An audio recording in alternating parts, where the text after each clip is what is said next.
Hi, everyone. Welcome to Mom Autism Money. We are very excited to bring you today's episode. Joyce, how did you feel about today's episode? One of my favorites. And I know I keep saying that all the time, but I learned so much from Dana, and I hope you guys do too, because she is amazing and has some tips that you are going to need if you are going to be applying for SSI or SSDI. Oh my gosh, me too. I am so psyched to talk to Dina. Now, we actually talked to Dina about two different topics. And we talked to her about SSI, SSDI, and applying for that is hard. Like most people get denied multiple times. Sometimes you have to get a lawyer involved. It's not a transparent process. But yeah, Dina gives us some really great tips in this like explicit system on how to address it. Now, next week, we're going to talk to her again about vocational rehabilitation, and we have some great information on that too. But today, it's just SSI, SSDI.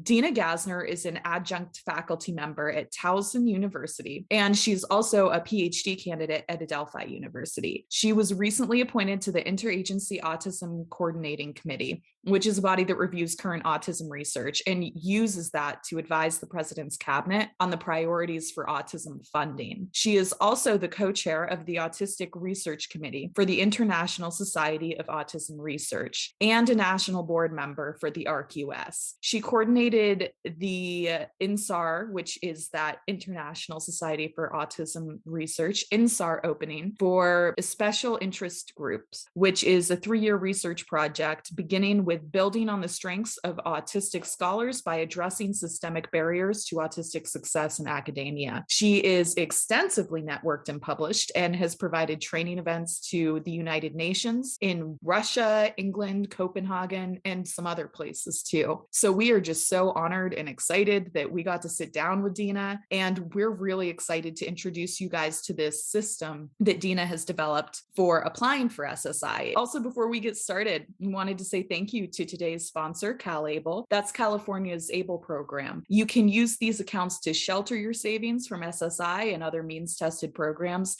So you guys are going to hear a couple of ads from them throughout the episode today, and we hope you will check them out. All right, guys, let's get started. Thank you so much for joining us today, Dina. And before we get started, I'm wondering if you could tell us a little bit about yourself and also your experience with some of these services that we're going to be talking about today. I am a 63-year-old PhD candidate writing a dissertation, frankly, on Social Security access. So that's kind of funny. What I find is that with a lot of these systems, it isn't the person's limitations or challenges that is inhibiting them accessing them, but something the literature calls administrative burden, which is just intentional red tape. And it's sort of like there's a hidden curriculum to this that nobody tells anyone about. So when I'm working with families on accessing Social Security or voc rehab, when I tell them about the hidden curriculum, I find that they get really anxious and very overwhelmed and frustrated. And I try to get them beyond that to it is what it is. And let's just work within the system's framework. So that's the approach I take. I'm on the National Board of Directors for the ARC-US. I think I'm in my last year of my tenure with them. And I'm heavily involved in autism research nationally and internationally, as well as doing a lot of policy work for the Interagency Autism Coordinating Committee, or the IAC. This is my first year in that appointment. And what we do is advise the White House on where funding for research monies through the NIH and the CDC should go. So I wear a lot of hats. But all of this started because I had a kiddo that was diagnosed with autism at 3. They misdiagnosed him with intellectual disability. So I tell people my career's been developmental. So as he would pass through different thresholds for services and supports, I'd develop a new area of expertise. So now he's in his 30s, and my expertise area focuses primarily on adult needs. I was very surprised, but not necessarily disappointed, to get my own autism diagnosis at 40. And so my son and I experienced very different journeys. He never knew a day where autism wasn't part of his language, where understanding himself through the lens of this language wasn't available to him. He never knew a day where getting supports was unacceptable. He never had a day where injustice that he faced was ever internalized as his doing. Obviously, at 40, I had a very, very different experience. So my focus right now is primarily on individuals like myself for whom there was no diagnostic label for what we experienced, or worst case scenario, the labels we were assigned came with ensuing medical maltreatment and service because it was incorrect or partial, right? So, for example, many autistic women who were not identified because the nuances of autism were not understood, experience misdiagnoses or partial diagnoses of like mental health issues. What autistic doesn't experience anxiety, for example. If all you get is a diagnosis of an anxiety disorder, the underlying developmental issues will never be addressed. I'm in that kind of cohort of individuals who are having to unpack social conditioning about how we experience the world and trying to reintegrate our identities to incorporate our autism. That's me in a nutshell. In terms of systems, my son and I have endured multiple systems in multiple states. He was massively underserved in our state of origin. And when my daughter left for college, my son and I relocated first to North Carolina and then to Nashville, near Nashville, Tennessee, to try to get him in a school system that understood that his problem was less about autism and more about global processing differences, learning disabilities in every academic domain. But once we provided the intensity of support that he genuinely needed, we were able to clearly see that he was very capable. And he went on to graduate from Marshall University, graduated from high school with an honors diploma, but it required intensive supports for him to achieve those goals. Interestingly enough, he's doing very well, but we navigated Voc Rehab out of Tennessee, Voc Rehab out of West Virginia, and now we're back negotiating VR through Kentucky. And the systems are going through a massive struggle with COVID. We're really struggling to maintain services for these agencies and to get adequate support across the board for people with IDD.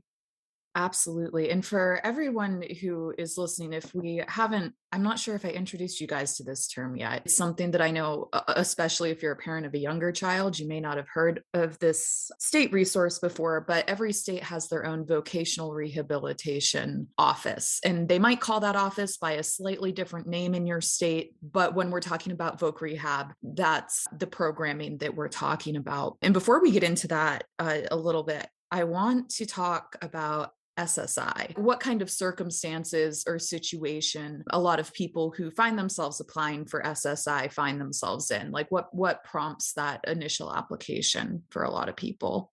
Well, generally, there's two groups of people that wind up applying. The first is a group of individuals who are transitioning into adulthood, whether that be 18, 19 years old. They have a lot of intensive parental support in accessing that transition into getting that funding. And so my son was in that grouping. And then there's individuals who, frankly, have spent an entire lifetime experiencing autism, but never having adequate supports and services. And so it's actually a result of repeated micro trauma, if you will, of being under supported that leads to a state that Rainmaker and others call autistic burnout. And it's a state you get into when none of your sometimes limited cognitive resources are available for even the most basic help seeking. It's just a state of shutdown. And these episodic experiences with burnout often come after periods of being overwhelmed with too many demands in the workplace. It could be a relational breakdown. It could be a massive lack of support at a point of transition. So, for example, someone returning to college late in life, and these are usually people who are getting late diagnoses. And so the reasons why these people go are obviously different, right? One is doing it because it seems like the next natural step, and the other is doing it out of a state of complete shutdown. There is another group of people who should be using Social Security, and that's the people who don't think they need it, or they have this myth in their head that if they get Social Security for their young person, it means that they will never continue to aspire, or that it's the last resort or the biggest myth whatsoever. Well, maybe it's not a myth, but it's the truth that because people don't know how to use the system and how to navigate the system, it's perceived as unbearably difficult to secure and too complicated. So people don't try. So hopefully after today, we'll make it a little more accessible for people and they'll get a little braver, because for us, I mean, Social Security paid for my son's housing. It paid for his meal plan in college. I just don't think enough people consider using Social Security as the next natural step to post-secondary supports. And with SSI, from what I understand, it is very basic. I think max benefits, if you're getting like that maximum number you're allowed, it's somewhere between $700 and $900 a month. Last time I checked, I don't know if there's been a boost with inflation or not. Yeah, let me backpedal and say there is another pocket of Social Security funding for young children who have disabilities wherein the household income is fairly low. But this is not what I'm prepared to talk about today. So I just want people to know that that's not what we're about today, because that's not my area of expertise, but it is available if the household income is low enough. It really is a program that presents the application process as a transparent, simplistic approach, but it's not what it appears to be. It's a little bit misleading in some ways. And I will say too, that it's a hard switch for parents who have spent 12 years of public school, and for many adults, trying to prove their capacities and their worthiness, right? Trying to demonstrate relative strengths. And for the purposes of Social Security, we have to flip that upside down. It can't be focusing or emphasizing strengths. We're going to have to focus exclusively on functional limitations. A lot of people also think the diagnosis is what's relevant. So they send in all of this evidence of being diagnosed, which is relevant, but the judge isn't going to really examine that evidence very thoroughly to look for evidence of functional limitations. So that's where my strategy comes in, is closing that gap and making sure we've more meaningfully articulated the nature of a day in the life of someone. And another thing parents struggle with is realizing it's a day in the life if the primary supported person isn't available. And so it can be really kind of grief triggering for many people when they have to, like, frankly and transparently look at how much more room for growth there is. But I have to keep reiterating to people, it's just a process we have to execute. It's not a destination. It's not where things are going to stay. It's just this process we have to execute to get where you need to be. And with that, I'm wondering if there are any tips for kind of handling, I mean, obviously we want to learn about ways to handle the legal paperwork burden, but also that emotional burden that comes with kind of having to bring up all of these things that, you know, they're not the things that you necessarily define yourself by, but the government makes us prove. I guess they focus on the negative parts throughout this process. So I'm wondering if you have any tips for that emotional process too. It's a very medical model process, right? You know, many IEPs are very medical model. It's exclusively based on deficits. There's nothing in IEPs largely that says Johnny is really, really good at this, so let's give him more opportunities to grow that strength, right? And so parents have, you know, again, been at that IEP table saying, Johnny's really, really good at this. Can we give him 2 music classes instead of 1? And trying to demonstrate that they're worthy of the amount of staff time and energy and so on that needs to be, you know, in our case, my son didn't have any externalizing behaviors. And they wanted to reserve one-on-one support for students who had more behavioral concerns. Well, my son's needs were academic, not behavioral. And it was a real battle to get past a prior misdiagnosis of ID, intellectual disability, to prove that he was able to get a diploma and for them to be able to justify the staff that he needed to do so, you know. And so to go from that mindset to my child is unable to, and looking at all of the things, first of all, that are expected for adulthood, and secondly, all the things the school didn't provide. Our students who are high verbal language, scattered but relatively high intellectual capacity, but maybe with poor social skills, poor executive function, difficulties with processing, difficulties with self-regulation. Those individuals are thrust into the academic coursework and they don't ever get any training whatsoever for more mundane activities of daily living. They just don't get taught how to make change or how to order new medications or how to cook, because we're spending everything they have trying to get them through the academics, right? And so these are the people often that have even worse adaptive behavioral skills. These are the everyday things we do in terms of self-care and initiating tasks and maintaining our homes and all of those kind of things. And now, a word from our sponsor. CalAble is helping thousands of Californians living with disabilities achieve a better quality of life. CalAble is an excellent tool to help us all strive towards financial equity. Today, we are honored to introduce you to the CalAble account holders and parents of account holders that truly embody this program's mission. These ambassadors are realizing the world of possibilities that are now available with a CalAble account. The 2022 CalAble ambassadors are Dominika Bednarska, Stephen Bell, Valerie Kreischi, Ryan Hoag, Ashley Mannheim, Jennifer Obakume, Brenda Pasquale, Hector Manuel Ramirez, and Patty Wong. CalAble can help you achieve your dreams both big and small. And one of the best ways to learn about CalAble is to hear directly from the people who are already benefiting from their accounts. In the coming weeks, the California State Treasury will be sharing videos featuring each of their 2022 ambassadors, and we can't wait for you to hear their stories. You can find the ambassador stories by subscribing to CalAble's YouTube channel, where you'll also find webinars about topics that are important to families just like ours, such as maximizing your year-end ABLE account contributions, how CalAble accounts work with special needs trusts, and how CalAble works with programs like SSI and HUD. Get ready to be inspired, and perhaps you'll consider opening a CalAble account for yourself or a loved one. Learn more by subscribing to the CalAble YouTube channel. That's CalAble on YouTube. That is actually what we're gonna start with. So let me just kind of talk about what Social Security needs to give you an affirmative response. So Social Security has specific areas of limitation that they need to see evidence of. And that evidence can be presented in two ways. One is obviously these diagnostic tools. So an ADOS or the brief is a very good measure of executive function. Something like the Vineland is really good at looking at everyday functional skills.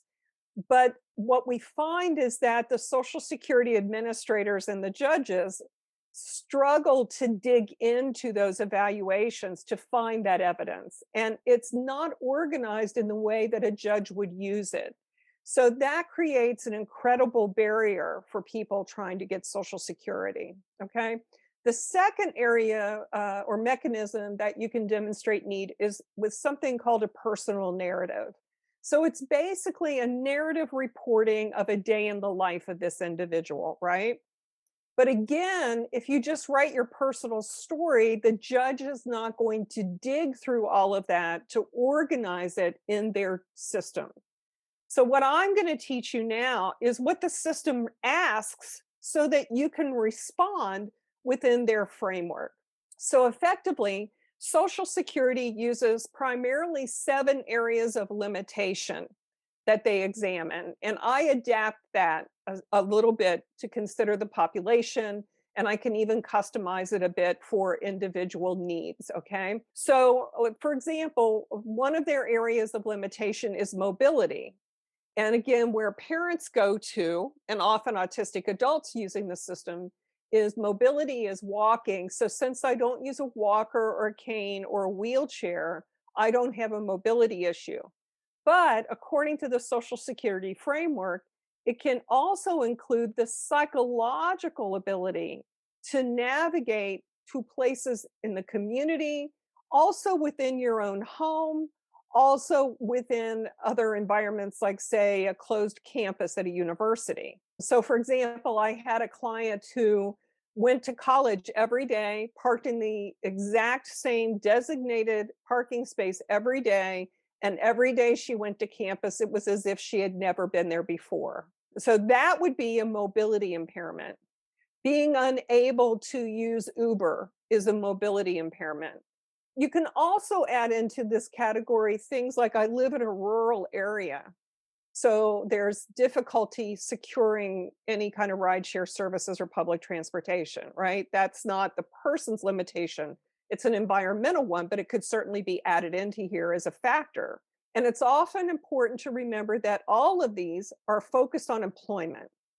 So it isn't even enough to say this person has trouble remembering how to navigate physical environments. It has to have the so what. So as a result is often missing in the psychological reports, right? And also the psychological reports don't specify for employment. So it needs to report in the narrative when I go to my college to try to attend classes, it's as if I've never been there before. As a result, I'm frequently late for class and I'm judged by my professors as not being focused. Even if I get there an hour early, I could still be late for class. So that's the snapshot that Social Security needs to see, right?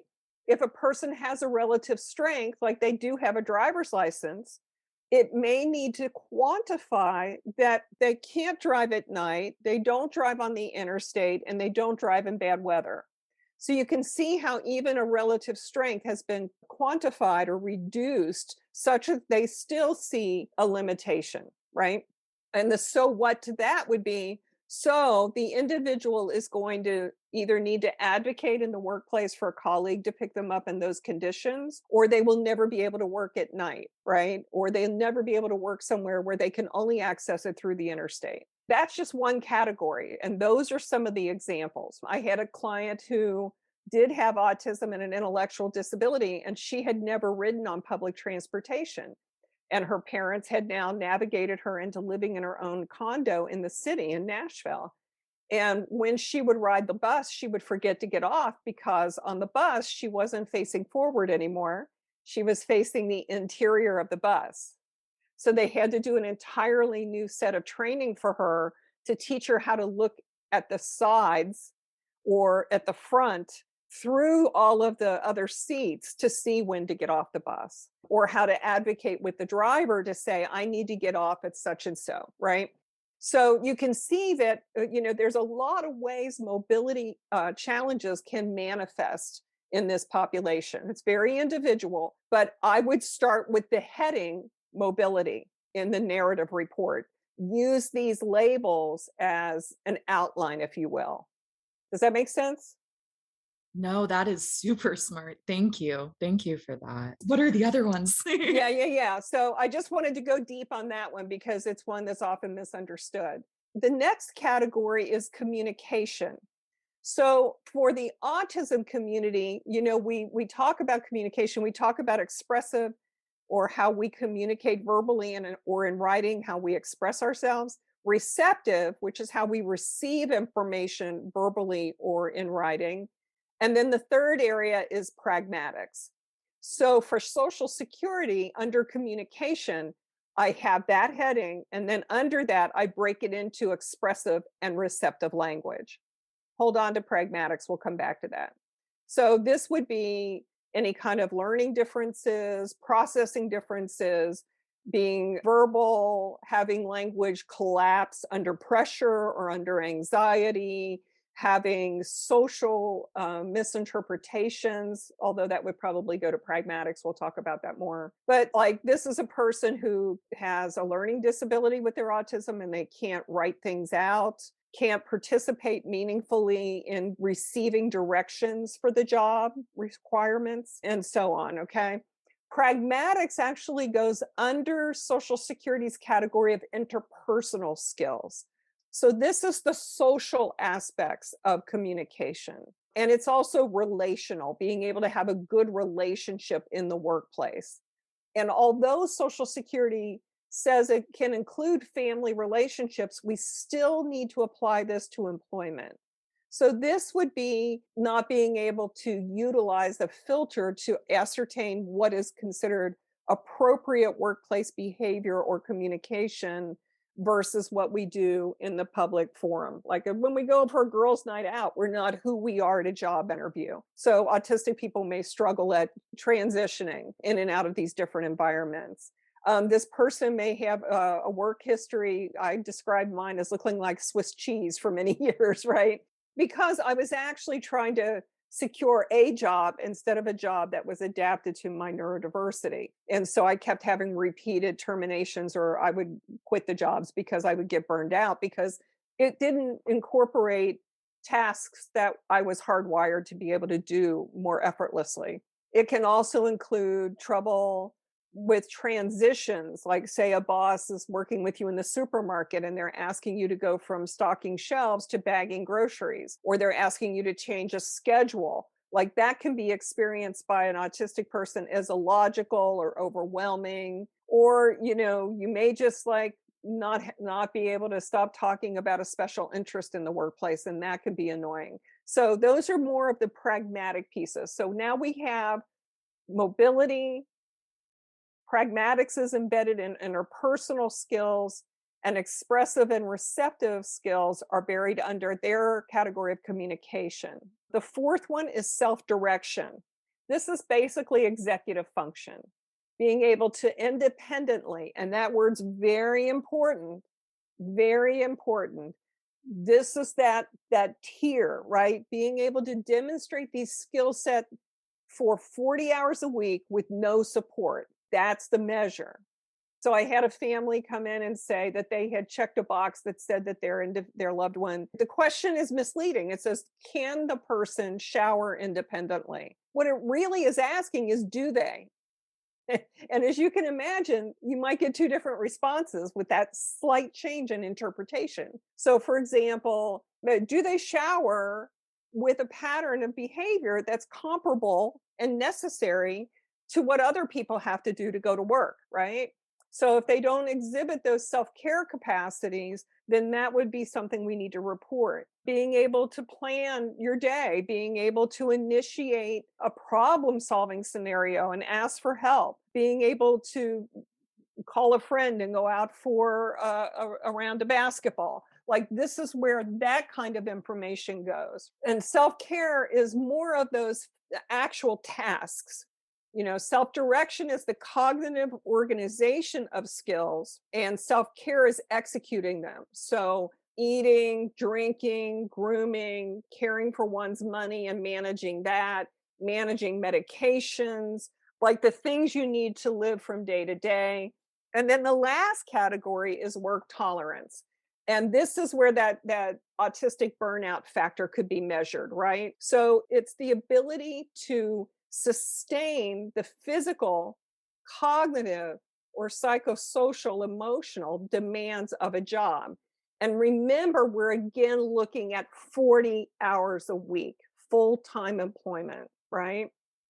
So if people take these 7 categories, I also sometimes add trauma as a category, or I'll add medication challenges. Many autistic people have medication imbalances or intolerances and can't, say, for example, manage trauma in terms of dealing with anxiety and using SSRIs. Anything like that, if they lost a parent during COVID, God forbid, you would want to address a big T trauma like that. But if parents will use these categories as an outline, and then even more specifically, find the evidence of those things in those psychologicals and add that into the narrative. So John has tremendous difficulty initiating the tasks required to begin and sustain his day. Then you give a couple of examples of that. And then you could say, parentheses, report by Gassner, page 4, paragraph 3. That's very, very detailed. That's what I do as a social work professional, is cross-reference everything. But I don't want to not offer that to families, because a lot of people have the capacity to do that, right? And so then what you would be doing is putting the day in the life and merging it with that document. Now, if I were the queen of everything, we would be teaching these psychological evaluators how to report for transition services, right? You wouldn't need that in between. But there's sort of a template out there that we don't seem to be able to break through. And that's what we wind up with. So the heavy burden again comes onto the families or the individual. Now, the catch-22 is if you're a 40-year-old who's late diagnosed with autism, who is coming to Social Security because of a state of burnout, basically, we're talking about you having to be non-disabled to show that you're disabled to get the services. So again, if I were the queen of everything, we would actually create employment for people that we would call system navigators, and they would actually help the person execute the process. So that's what I do on the side. When I'm not dissertating. Currently, I'm not taking any clients. But I mean, this is something that a lot of families could facilitate if they just knew this hidden curriculum, right?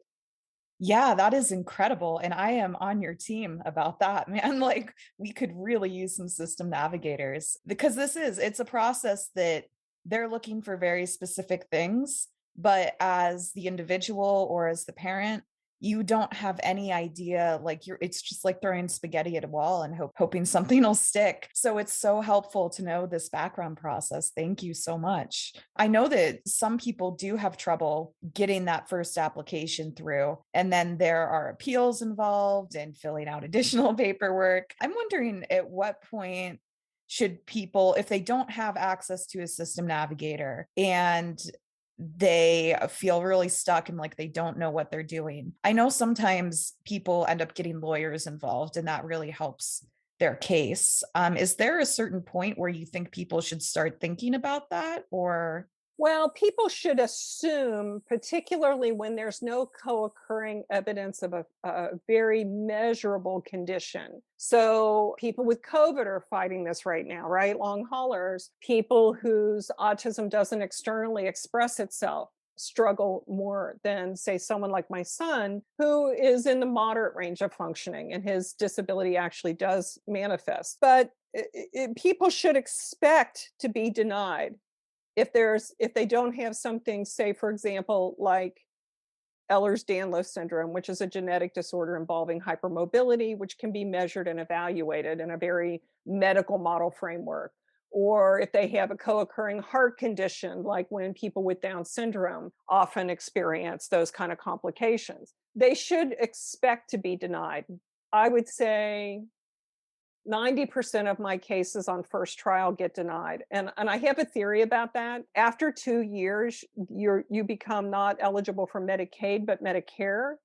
And so I think part of it is an intentional delay process just to see if you'll wait out the 2-year period, frankly. But I tell people, again, my people who do this narrative, they have a tendency to be approved by the second appeal. So when you get denied, you definitely want to immediately ask for the appeal.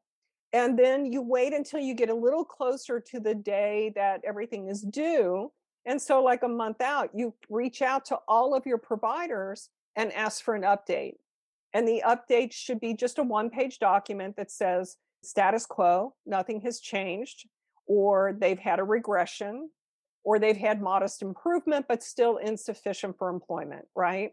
And you resubmit those one-page documents that basically say it's been 6 months since you've seen us and nothing has gotten better. I often encourage people to wait until after they have an ALJ hearing. So you're going to get one denial, you appeal on paper, then you'll probably get denied again, maybe not. And then you go ahead and appeal again. And that next appeal puts you in front of a hearing officer. And for many people in that scenario, their anxiety becomes so overwhelming that the disability is more tangible. In other words, they're actually meeting you and they're seeing evidence of limitation in person. I encourage people to at least go that far before they bring an attorney in, because the attorney's going to get a chunk of your money. Yes, it's capped. Yes, they can't take more than what's reasonable, but it's still your money that they're taking. And the other thing is the system I'm explaining to you, they don't know about. They don't execute this. So the only value the attorney has is demonstrating that you can't do this by yourself, which is evidence of disability in itself. But I really have had tremendous success regardless of IQ level, regardless of prior employment, regardless of education, when people use this system. Awesome. Awesome. And now a word from our sponsor. Dreaming of saving for your financial goals without losing access to SSI and other means tested programs? Dreams can come true, and you can make it happen with California's ABLE account, CalAble. After you've opened your ABLE account at calable.ca.gov, follow these 3 simple steps. First, ask yourself what it would take to change your life for the better. Make a list of what you are saving for and estimate the costs of each item on your list to set your savings goals. Then, share your goals with family and friends to see how you can all contribute to your account. Keep your loved ones up to date as contributions come in. Finally, stick with your plan, learn more as you go, and celebrate all the wins along the way. Let's dream, plan, and succeed together. Get started today by opening your ABLE account at calable.ca.gov. That's going to be calable.ca.gov, or by calling 833-CalAble. That's 833-225-2253 or 833-CalAble. Consider the investment objectives, risks, charges, and expenses before investing in the California 529A qualified ABLE program. Please call toll-free 833-CalAble for a disclosure statement containing this and other information. Read it carefully. Before investing in any ABLE program, you should consider whether your home state provides its taxpayers with favorable state tax or other benefits that are only available through investment in the home state's ABLE program. You also should consult your financial, tax, or other advisor to learn more about how state-based benefits or any limitations would apply to your specific circumstances. You may also wish to directly contact your home state's ABLE program or any other ABLE program to learn more about these plans' features, benefits, and limitations. State-based benefits should be one of many appropriately weighed factors to be considered when making an investment decision. The CalAble program is offered by the state of California. TIACREF Tuition Financing, Inc., Program Manager. TIACREF Individual and Institutional Services, LLC, member FINRA, distributor and underwriter. None of the state of California, its agencies, TFI or TCS, nor any of the applicable affiliates insures accounts or guarantees the principal deposited therein or any investment returns on any account or investment option, and you may lose the principal amount invested. The FDIC insured portfolio is FDIC insured up to $250,000, subject to certain restrictions. Interests in the CalAble program are not registered with or in any way approved by the Securities and Exchange Commission or by any state securities commission. If funds aren't used for qualified expenses, the earnings portion of a non-qualified withdrawal is subject to federal income tax, possibly including the additional federal tax. Non-qualified withdrawals may also be subject to state and or local income tax. For those beneficiaries subject to California income tax, the earnings portion of a non-qualified withdrawal is subject to California income tax and the additional California tax. This CalAble information program was brought to you by the State of California's CalAble Board. Any statements or opinion contained within are those of the state of California. Your experience may differ based on a variety of factors, including your own state of residence, your needs-based benefits, tax, and financial circumstances. And that kind of answers my next question, is just a lot of times when you're going through this process, like, you're resource thin. So how do you even afford that lawyer? And it sounds like if you have enough patience and wherewithal and know the system well enough, you might not need one. You just have to be willing to appeal and keep going through the process, keep jumping through their hoops. Right. Again, it's so important for people to just, autistic people and often their families seem to share this social justice hot button where, the shoulda, coulda, wouldas get in the way of just moving through the process. Well, they should be clearer about what they want. They shouldn't make it so difficult. This shouldn't be so hard. And that's just wasted cognitive energy, right? When you go into this process, you just say, you know what, it is what it is. We're going to jump through the hoops, and then we might get through the other side. I do want to mention just briefly, for people who have never worked or who have worked very limited, erratic timelines in their history, there's 2 different categories for which you can be paid. One is SSDI, and this is money that's earmarked out of the retirement money that previously employed people have contributed. So say, for example, an autistic individual just pushed themselves to the brink of destruction, but maintained steady employment recently for a certain period of time, they will actually draw their money from the money they contributed, not their personal money, but from the pool of money that people contribute to for people after 65.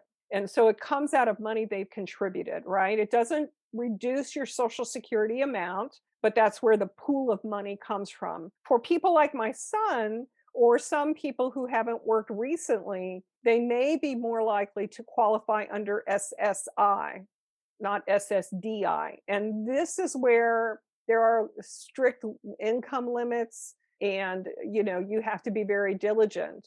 And it's based on need. So in the beginning of your case, even after you win, you will only be eligible for the money you need to live. So if you're living at home with your parents and they're providing housing and you're not paying any rent, the amount of SSI you can get is greatly reduced.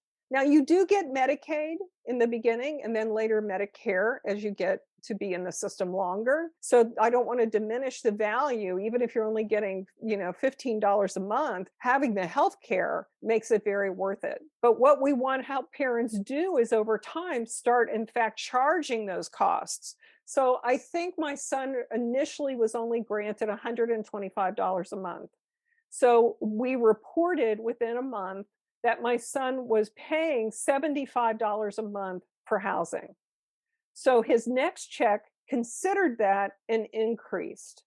And you have to work incrementally increasing that until they get the maximum amount. So now my son gets, around $800 a month. And we report that all of that but $100 goes into his living expenses. That allows us to keep the amount he earns very, very high, to the max.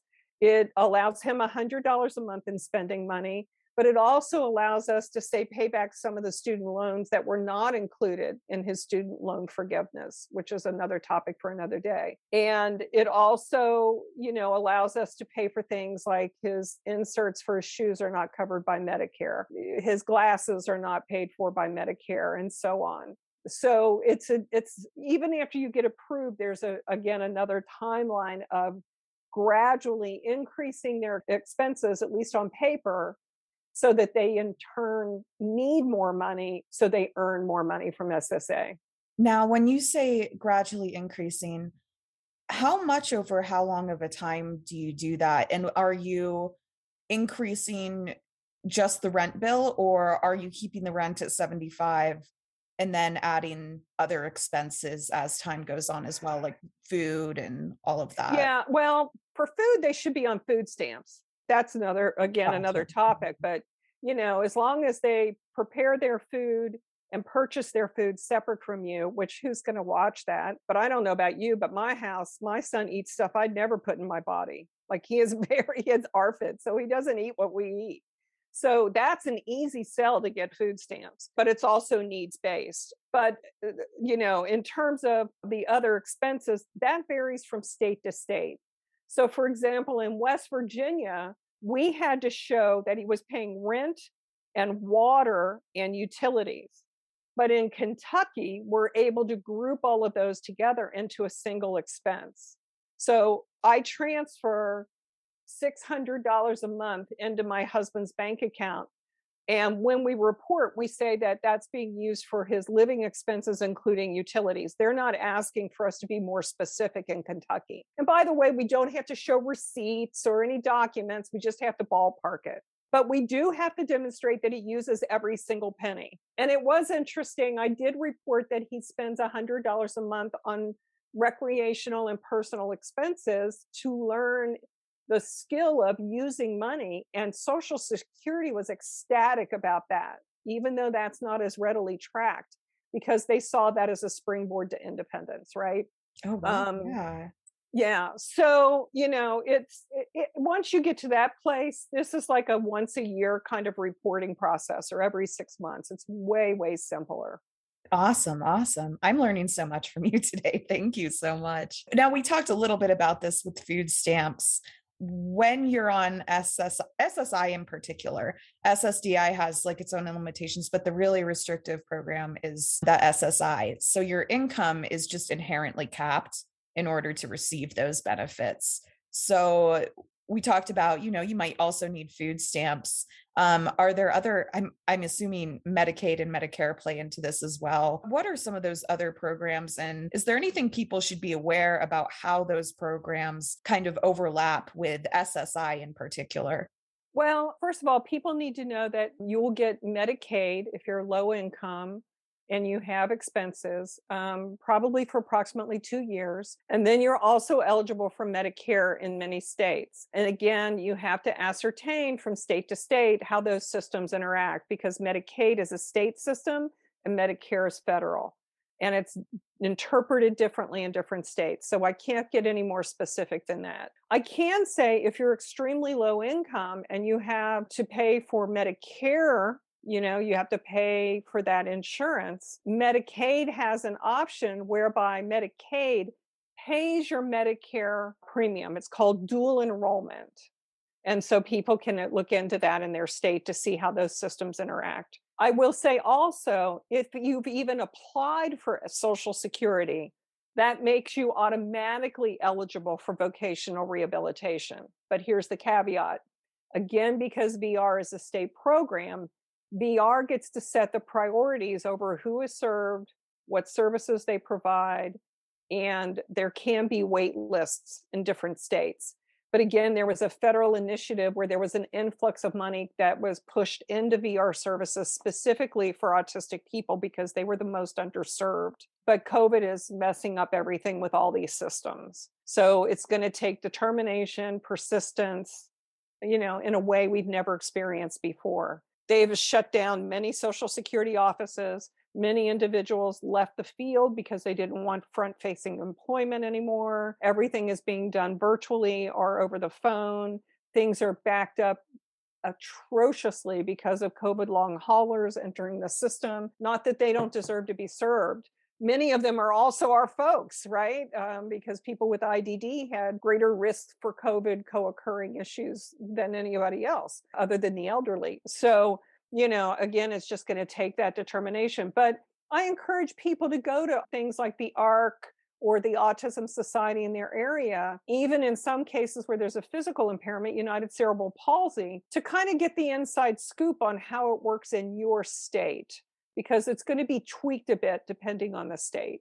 I hope any of this is helpful, usable, translated appropriately so people can really utilize it. Oh my gosh, 1,000%. And thank you so much for being here with us today. Before we go, I do want to ask you, what are the top one or two places where people can find you and connect with your work? Everything that you've provided today is so helpful to me as a parent. And I know we're going to have listeners who want to connect and learn more as well.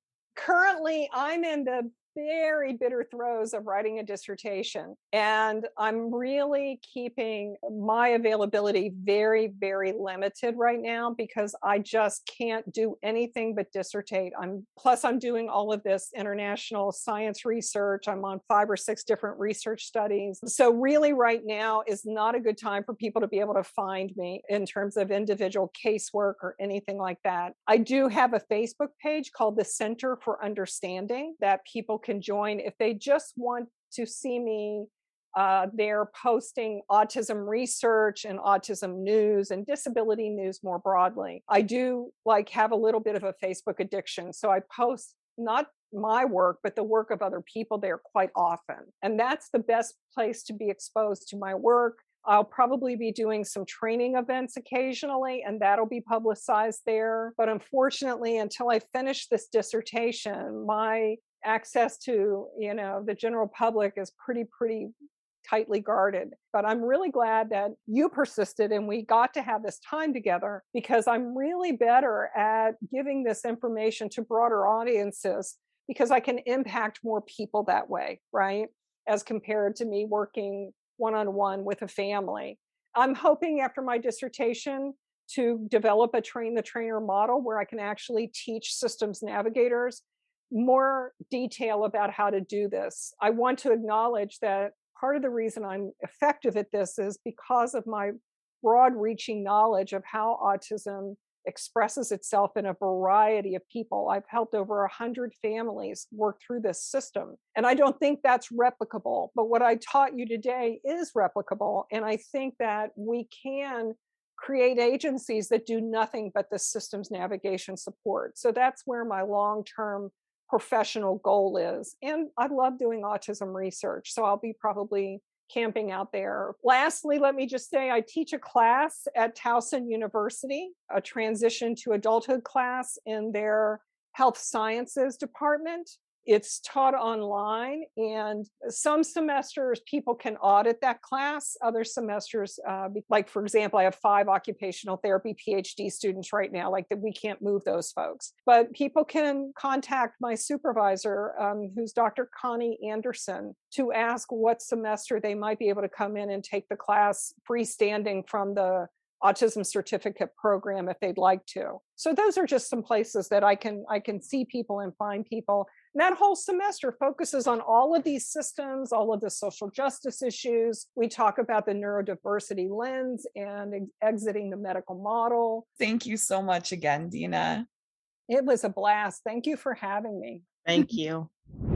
Thank you so much to Dena for joining us today and sharing her amazing system and tips with us. If you liked this episode, it would be super helpful if you could leave a 5-star review on whichever platform you're using to listen, whether that's Apple Podcasts, Spotify, or another platform entirely. But those 5-star reviews, they really help us gain visibility. And here's something about the topic we're talking about. When it comes to disability finance, this is not information that's easily accessible. Joyce and I actually created this podcast because we ourselves had trouble finding this information, despite each of us working in this field of personal finance for over a decade. So every 5-star review is going to help us get more visible, help more moms find this information, and up their finances. Everyone who listened last week is going to remember that we talked with Shalise about just how important entrepreneurship is to the autistic community and the disability community just generally. And we touched on the fact that your Office of Vocational Rehabilitation offers resources to disabled entrepreneurs. Now, next week, Dena is actually going to be joining us again, and she's going to be sharing more about these resources in depth, including ways you can use Voc Rehab to get funding for your new business venture. That means if you're an entrepreneur and you have startup expenses, you can actually, in some cases, get vocational rehab to pay for them. We're also going to cover how to navigate some of the W-2 employment resources available through these offices. So make sure that you're subscribed to the podcast on the listening platform of your choice. And what that's going to do is it's going to automatically download it for you when it comes out so that you can be sure that you won't miss any of that super important information. All right, we'll see you guys next week. Bye.